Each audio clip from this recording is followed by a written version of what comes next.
Fala galera, Pedro Oak aqui, sejam muito bem-vindos a mais um Insight em Cena, o canal onde a gente fala sobre filmes, séries e o audiovisual no geral.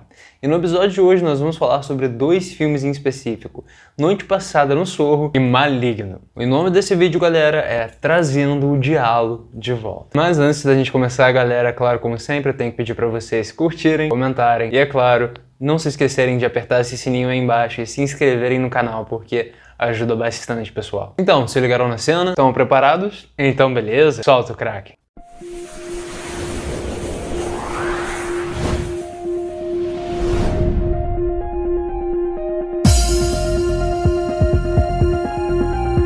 Então, pessoal, hoje em dia no cenário do terror muito se fala sobre um movimento chamado pós-terror. E o que é esse movimento? Pós-terror foi um termo criado pelo Steve Rose do jornal The Guardian, lá da Inglaterra. E ele foi criado para se referir a um certo tipo de filme independente que, diferente do cinema mainstream do gênero do terror hoje em dia, não se apoia tanto em jumpscares, em alguns dos truques e convenções mais clássicas do cinema de terror para fazer os seus filmes. Na verdade, esses filmes são mais subjetivos e eles apostam num terror psicológico que não depende tanto dessas convenções que a gente está acostumado.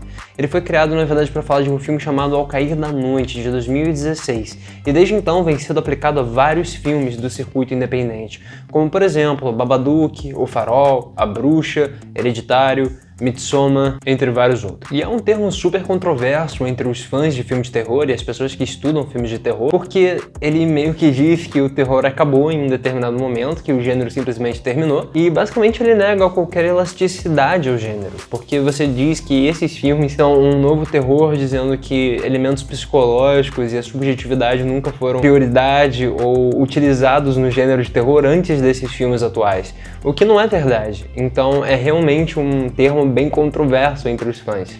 Mas mesmo assim a gente tem um cenário atual que mal bem cria essa divisão entre o horror mais mainstream e os filmes independentes que priorizam esse tipo de elementos. Eis que, em 2021, surgem dois filmes, Maligno, de James Wan, e Noite Passada em Sorro, de Edgar Wright. E esses filmes não têm nada a ver um com o outro. Porém, os dois têm sim uma coisa em comum, que eles bebem exatamente da mesma fonte, que é o gênero de filmes diálogo.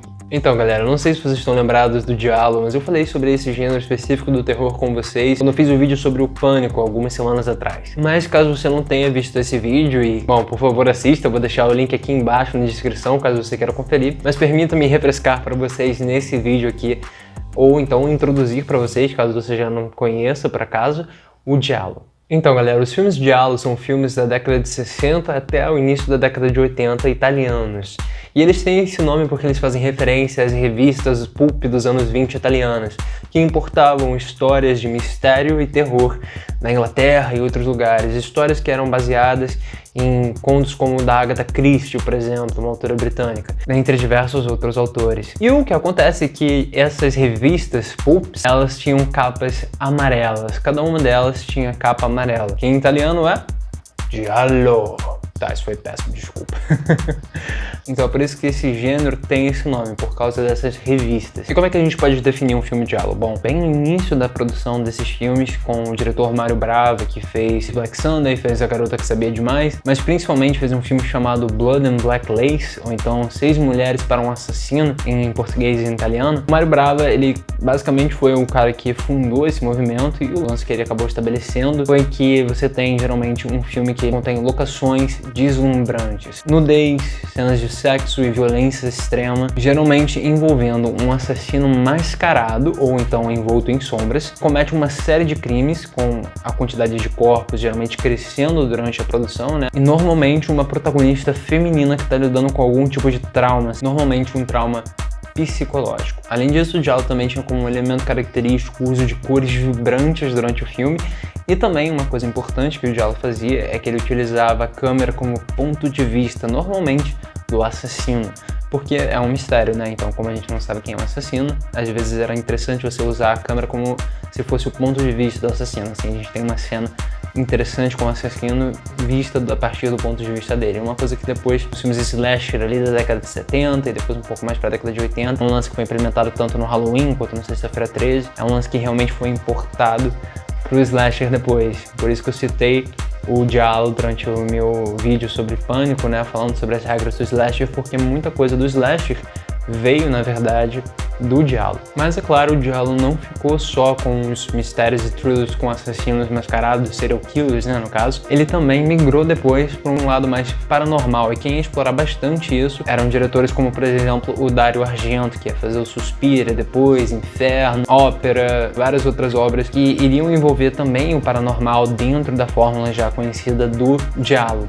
E é super interessante que você tenha essas duas vertentes sendo trabalhadas. Então eu acho interessante citar não só o Mário Brava, que assim realmente é o pioneiro do Diallo, mas também citar o Dario Argento, que provavelmente é o diretor mais conhecido do movimento e influenciou muitos filmes ao longo dos anos. O autor Michael Mackenzie, por exemplo, divide o Giallo entre vertentes. O M. Giallo seria o Giallo com o protagonista masculino, daí o M, que geralmente se trata de um protagonista masculino que é normalmente um turista que, por alguma razão, acidentalmente acaba testemunhando um assassinato. Então ele tem que fugir do assassino, né? Começa a ser um alvo e tem que desvendar o crime. Enquanto a gente também tem a outra vertente, que é o F. Giallo, que são os filmes Giallo com uma protagonista feminina, né? Daí o F, no caso. E esses são filmes normalmente que lidam com uma protagonista feminina sendo alvo de alguma série de assassinatos e geralmente lida com a psique dela e principalmente com a sexualidade dela. É uma coisa que geralmente os Giallo acabam falando bastante. Então a gente tem essa divisão que é o M e o F Giallo, que ajuda bastante a entender o funcionamento, mas é basicamente o mesmo estilo, é só realmente o tipo de história, o arquétipo de história que eles costumam seguir. Então, se a gente for tentar condensar tudo, eu acho que dá pra dizer que os filmes Giallo são filmes de assassinato e mistério, que normalmente envolvem pessoas tentando desvendar o crime até o final do filme, né, descobrir quem é o assassino no final das contas, enquanto a gente tem cenas de mortes e assassinatos super violentos e chocantes, e também temas que lidam com sexualidade, alienação, paranoia, entre outros aspectos, todos fazendo parte ali da psique, geralmente, dos nossos protagonistas. Paranoia, libido, fenômena, o pássaro da plumagem de cristal, todos são exemplos de filmes Giallo. E é uma influência que se estende a diversos cineastas ao longo das décadas, né, de todas as nacionalidades. Um exemplo super legal de um filme que tem também um pouco de inspiração no Giallo, na minha opinião, é o Dublê de Corpo, por exemplo, do Brian De Palma, que é um filme que, assim, eu adoro, eu acho incrível. E com certeza dá pra ver algumas homenagens que o De Palma pegou do Giallo. Ele pega muita coisa do Hitchcock, né?